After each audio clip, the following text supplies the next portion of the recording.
गांव इकट्ठा होकर के फिर उनका सामना किया करता था। वो यहाँ से चोरी करके भैंस ले जाते थे। पाडा गांव भी बडाड में आता रहा और पाई का जो हमारा बारा है उस बारे में ये गांव की। तो हमारे गांव में CHC सेंटर भी है। आर्य कन्या गुरुकुल की स्थापना 1970 के 72 में हुई। तो हमारे गांव में फायर ब्रिगेड की एक गाड़ी 24 घंटे उपलब्ध रहती है। गवर्नमेंट गर्ल्स कॉलेज का निर्माण यहाँ हुआ। पूरे हरियाणा में सबसे पहले कर देने से मना हमारे गांव ने किया था। साथियों, आज हैं गांव पाडा, जिला करनाल में। ये गांव जो है दूसरे गांव से बहुत ख़ास है।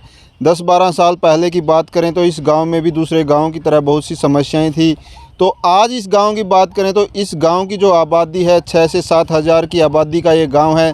लेकिन इतनी छोटी आबादी होते हुए भी इस गांव में जो सुविधाएं हैं वो दूसरे गांव में देखने को नहीं मिलती हैं। ये जो गांव है किसी नेशनल हाईवे या स्टेट हाईवे से जुड़ा हुआ गांव नहीं है। 10 से 12 किलोमीटर तक कोई हाईवे नहीं है इनके आसपास। लेकिन इस गांव में 4 लेन सड़कें हैं। इस गांव में लड़कियों के लिए गुरुकुल है, लड़कियों के लिए कॉलेज बनना शुरू हो चुका है। इस गांव में PHC ही नहीं CHC बनने लग रही है। इस गांव में फायर ब्रिगेड की सुविधाएं भी हैं। तो इस गांव में क्या क्या और अधिक सुविधाएं हैं, आइए जानते हैं इस गांव के लोगों से। सबसे पहले तो भाई साहब देखो, हमारा गांव है जो बिल्कुल इंटीरियर में पड़ता है, किसी भी नेशनल हाईवे से, स्टेट हाईवे से नहीं लगता। जो अगर असंध करनाल जो हांसी रोड हम जिसको बोलते हैं, अगर उससे भी हम देखें तो 6-7 किलोमीटर अंदर पड़ता है गांव। और उसके बावजूद भी हमारे गांव में लड़कियों की पढ़ाई की सुविधा के लिए आर्य कन्या गुरुकुल है। उस टाइम की कमेटी के प्रयासों से बनाया गया गवर्नमेंट कॉलेज लेके आए हैं, उसका काम चल रहा है। लेकिन कक्षाएँ शुरू हो चुकी है उसमें पिछले 3 साल से। उसके बावजूद भी हमारे गांव में जितनी आबादी है उतनी आबादी के किसी भी गांव में CHC सेंटर नहीं मिलेगा आपको। तो हमारे गांव में CHC सेंटर भी है, पावर हाउस की सुविधा है गांव में। तो गवर्नमेंट कॉलेज है। उस टाइम पे भी हम लगभग किसी भी आस पड़ोस के गांव में बड़ा और सालवन को छोड़ के +2 तक का स्कूल नहीं था। तब से हमारे गांव में +2 का स्कूल है। किसी गांव में आसपास में भी अगर हम देखते हैं तो जैसे जो हाईवे पे लगते मेन बड़े गांव हैं वहाँ पे भी 4 लेन की सुविधा नहीं है, लेकिन हमारे गांव में 4 लेन है। इसके गेहूँ की कटाई का सीज़न है तो आगजनी की सबसे ज़्यादा समस्या रहती है। तो हमारे गाँव में फायर ब्रिगेड की एक गाड़ी 24 घंटे उपलब्ध रहती है। ऐसा और किसी अड़ोस पड़ोस के गाँव में भी आपको नहीं मिलेगा, बल्कि वहाँ भी यहीं से ये गाड़ी जाती है अगर किसी भाई को कोई समस्या आती है तो किसी भी प्रकार की। स्पोर्ट्स में वैसे पहले तो ज़्यादातर हम लोग क्रिकेट ही खेलते रहे थे, लेकिन उसके बावजूद भी अब दूसरे खेलों की तरफ बच्चों का रुझान हुआ है। जैसे शॉट पुट में है अनिल है, वो भाई जूनियर में नेशनल लेवल तक पहुंच चुका है। तो अच्छे प्रयास है और अच्छी कोशिशें चल रही है। मोहित है वो जो सर्कल कबड्डी में है, उसने गाँव का अच्छा नाम रोशन किया है। और हम सरपंच के साथ भी मिलके और भी जो गांव के मोजीज आदमी है तो उनसे भी विनती रहती है और बात बात पे चर्चा भी होती है बार बार कि भाई खेलों की तरफ युवाओं का रुझान किया जाए। ज़्यादातर तो ये है हमारे गांव के काफ़ी सारे युवा तो अभी विदेशों की तरफ भी प्लान कर चुके हैं। काफ़ी सारे 100-125 के करीब युवा पिछले 2-3 साल में US से जा चुके हैं। कुछ ऑस्ट्रेलिया और कनाडा जो इस पे स्टडी वीज़ा पे गए हैं वो अलग से रह गए उसमें। हमारा गांव पाडा के हम निवासी हैं।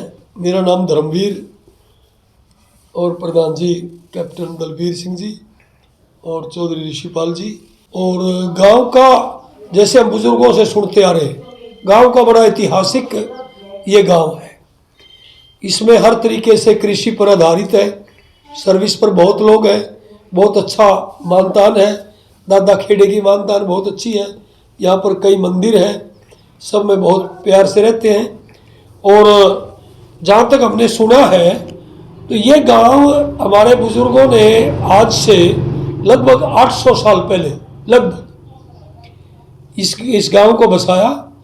ये गांव जो इस समय जो खेड़ा है ये दादा दादू ने इसको बांधा था।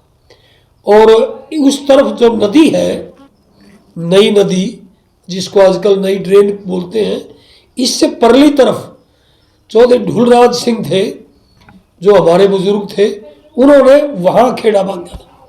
और बाद में जब दहाड़ पेड़े हुए, अराजकता हुई तो ये दोनों जो परिवार हैं वो एक जगह के इकट्ठे हुए और इस गांव का बड़ा अच्छा प्रभाव इस इलाके में रहा पूरा।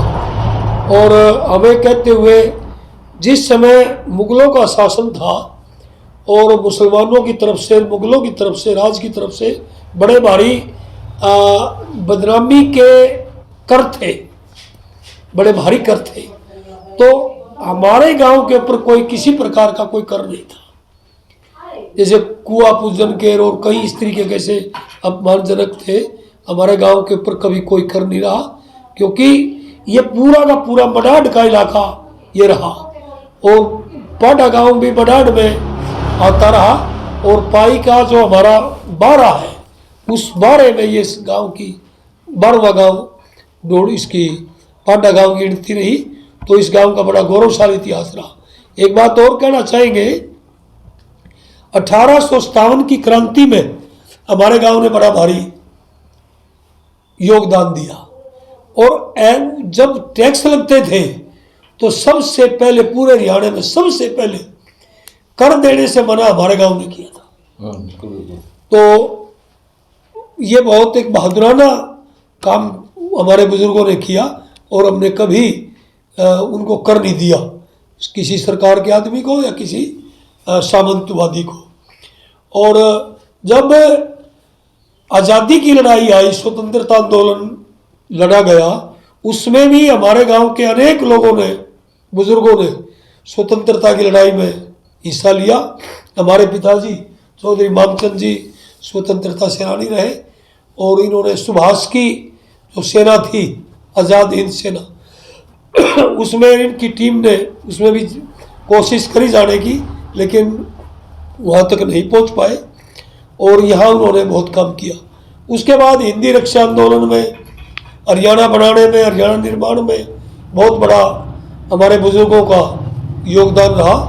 खेल की दृष्टि में भी हमारा गांव बहुत मशहूर हुआ, और इस गांव के कबड्डी के और वॉलीबॉल के खिलाड़ी पूरे प्रदेश स्तर पर खिलाड़ी जाने माने रहे, और आज भी हमारे कई बच्चे ऐसे हैं जो नेशनल में जिन्होंने जो पदक लेके आए।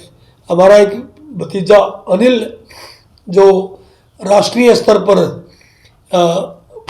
मेडल लेके आया है जेवलिन थ्रो में, और हमारे गांव के जो 1961-62 की लड़ाई, उसके बाद 72 की लड़ाई हुई, काफ़ी शहीद हुए।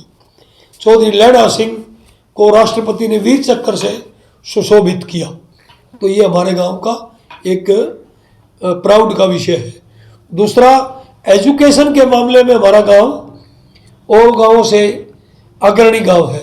सबसे पहले जब दूर दूर तक हाई स्कूल नहीं थे, तो हमारे गांव के बुजुर्गों ने अपने पैसे इकट्ठे कर करके तो यहाँ पर हाई स्कूल की स्थापना की थी, और उसका भवन बहुत बड़ा विशाल भवन था, जिसकी पूरे प्रदेश में गिनती थी। ऐसा उनका एक हॉल का निर्माण उन्होंने किया था। और इसके अलावा गांव में आर्य कन्या गुरुकुल की स्थापना 1970-71 में हुई, जिसमें आज तक बहुत अच्छा शिक्षा दी जाती है लड़कियों को। और एक Maharshi Dayanand government girls college का निर्माण यहाँ हुआ, जो बहुत अच्छी पढ़ाई जिसमें चलती है। तो इस प्रकार से गांव का बहुत अच्छा माहौल है। दादा खेड़ा की हर आदमी पूजा करता है, मानतान है। 36 बरादरी यहाँ पर विराजमान है। मैं कैप्टन दलवीर सिंह, आर्मी से 30 साल सर्विस करके EME कोर के अंदर था, मैं टेक्निकल कोर के अंदर। उसके बाद में फिर मैं 2016 दिसंबर में गांव में आया था, जिसमें बच्चों के बढ़िया रुझान हुआ करते खेल कूद के लिए। हमेशा मैं भी खेल के साथ में ही टच रहा हूँ। मैं बास्केटबॉल, वॉलीबॉल और कबड्डी का खिलाड़ी था। आर्मी के अंदर भी मैं कमांड लेवल पर कई स्टेटों में खेल के आया। उसके बाद हमने यहाँ पर बच्चों के रुझान को देखते हुए यहाँ पर भी अपने पाडा के भगत सिंह जो स्पोर्ट्स क्लब है, इसके अंदर बच्चों को काफ़ी ट्रेन किया। बच्चों के गांव की कई प्रतियोगिताएं करवाई, लड़कियों की भी लड़कों की भी, कबड्डी की, नेशनल कबड्डी की, और दोनों कबड्डियों की यहाँ पर कंपटीशन चले। उसके साथ साथ यहाँ पर बच्चों में एक और जुनून था। यहाँ गांव पाडा में आर्मी की जो प्रैक्टिस करते थे, आर्मी ज्वाइन करने के लिए, यहाँ पर पहले एक कोच आता था जो सालवन से था, नहीं से मुणक से था, जो 1000 रुपये पर बच्चे के लेता था वो। फिर मैंने यहाँ देखा, मैं स्कूल में आता था तो बच्चों जब यहाँ प्रैक्टिस करते थे तो वो कोच क्या क्या सिखाता था वो मेरे को तो पता था, देख लिया था। मैं बच्चों को बोला भाई आप लोग इसको बंद करो, 1000 रुपये किस लिए देते हो, 1000 रुपये में क्या सिखाता आपको, मैं ट्रेनिंग दिया करूँगा। मैं 1.5 या 2 साल बच्चों को यहाँ ट्रेन किया, एक्सरसाइज करवाई हर टाइप की, जो भी इवेंट्स होते हैं आर्मी के, भाग दौड़ के, फिजिकली के, वो सारों के टिप्स दिए मैंने इनको, अच्छी ट्रेंड किया इनको, अच्छी प्रैक्टिस करवाया। वीक में 1 टाइम इनका टाइमिंग लेता था मैं, और प्रैक्टिस करवाने के बाद उसी दौरान ये काफ़ी 10-12 लड़के आर्मी ज्वाइन भी किया मेरे साथ में, मेरे उसमें रहते हुए उसके दौरान। उसके साथ फिर यहाँ मैं भी लोगों को देख करके, भाई धर्मवीर को देख करके इनकी तरह ही सामाजिक कामों के अंदर जुट गए। मेरे गांव के अंदर भी यहाँ सारे हर चीज़ की सुविधाएं थी। लड़कियों के लिए आर्य कन्या गुरुकुल था, कॉलेज की स्थापना करवा दिया था इन्होंने, कॉलेज भी सरकारी कॉलेज से अप्रूवल हो गया था, और बच्चों की आर्य कन्या गुरुकुल के कैंपस में ही बच्चों की क्लासें चलने लगती थी कॉलेज की। उसके साथ साथ हमारे गांव के अंदर यहाँ पर एक हॉस्पिटल नहीं था, और हॉस्पिटल की कई बार रिक्वेस्ट की हमने बाहर से आए हुए मंत्रियों से, उनसे, लेकिन वो एक बार सैंक्शन हो गया था। सैंक्शन होने के बाद उसमें जो CHC की एप्लीकेशन दी वो सैंक्शन होगी, लेकिन सरकार ने बोला कि आप लोगों के पास ज़मीन नहीं है। लेकिन फिर हमने 1 साल या 6 महीने के अंदर गांव के अंदर से पर हेड, पर परिवार से 500 रुपये पर हेड, या जैसे जैसे जिसका कंडीशन थी उसी हिसाब से पैसा कलेक्शन किया। 6 महीने या साल के अंदर 5.5 या 6 लाख रुपए इकट्ठे करके हमने एक ज़मीन का हिस्सा लिया, 2.5-3 किले ज़मीन का, उसके नाम सरकार की रजिस्ट्री करवाई। रजिस्ट्री करवाने के बाद में ही फिर वो आज हॉस्पिटल बन रहा है, अंडर कंस्ट्रक्शन है, काम चल रहा है उसमें। और बल्कि CHC के अलावा अभी सारे यहाँ पर आप लोगों की सबकी मदद से, गांव की सबकी हिम्मत की वजह से वो CHC की जगह पे ना PHC की जगह पे CHC अप्रूवल हो गया, कम्युनिटी हेल्थ सेंटर, जो अभी बनने के लिए तैयार है। थोड़े दिन के अंदर उसमें काम चल रहा है, अंडर कंस्ट्रक्शन है। बस यही 2-3 कमियां थी मेरे गांव में। बाकी हर प्रकार के कोऑपरेटिव आदमी हैं, काफ़ी सामाजिक आदमी हैं, हर पार्टियों से जुड़े हुए बंदे हैं, राजनीति में हाथ है थोड़ा बहुत। जैसे जैसे गांव के अंदर कोई भी बाहर से आता है उनको कोऑपरेट करते हैं, गांव इकट्ठा होकर के गांव के अंदर हर प्रकार के राजनीतिक पार्टियों की जो मीटिंग है वो करवाते हैं, और जो भी काम इनसे हो पड़ता है वो काम की हम वो करवाते हैं। आज के दौर में मेरा गाँव के अंदर इंटीरियर और आउटीरियर एक सिटी की तरह हो रखा है। 2 लाइन 4 लाइन बल्कि 2 नहीं 4 लाइन रोड मेरे गांव में आया हुआ है। आर्य कन्या रोड, करनाल वाले रोड से लेकर के और यहाँ शिव मंदिर तक लाइटें लगी है। सारा आउटीरियर की फिरनी 4 लाइन की बनी हुई है, पक्की, यानी कि 36-30 फुट की, 30-40 फुट के करीब। सारे गांव के जितने लिंक रोड हैं वो पक्के हैं, 18 फुटे। वोट है गांव की जो 4500 के लगभग है, और आबादी गांव की 8000 है। और मेन बात गांव की है, हमारे गांव के बच्चे विदेशों में बहुत गए हैं, उन्होंने वहाँ भी अपना परचम लहराया है, बढ़िया काम कर रहे हैं, बढ़िया गांव का नाम रोशन हो रहा है, और इससे गांव को भी प्रॉफिट हो रहा, पैसा रहा, और गांव तरक्की कर रहा है। बहुत ऐतिहासिक गांव है, जैसे बताया, इसके अंदर बहुत बड़ा योगदान हमारे बुजुर्गों का रहा। हमारे गांव के सरपंच सबसे पुराने पहले सरपंच हुए चौधरी अमीलाल, जो आर्य समाज के प्रधान भी थे और आर्य समाज के संस्थापक भी थे, वो सरपंच बने।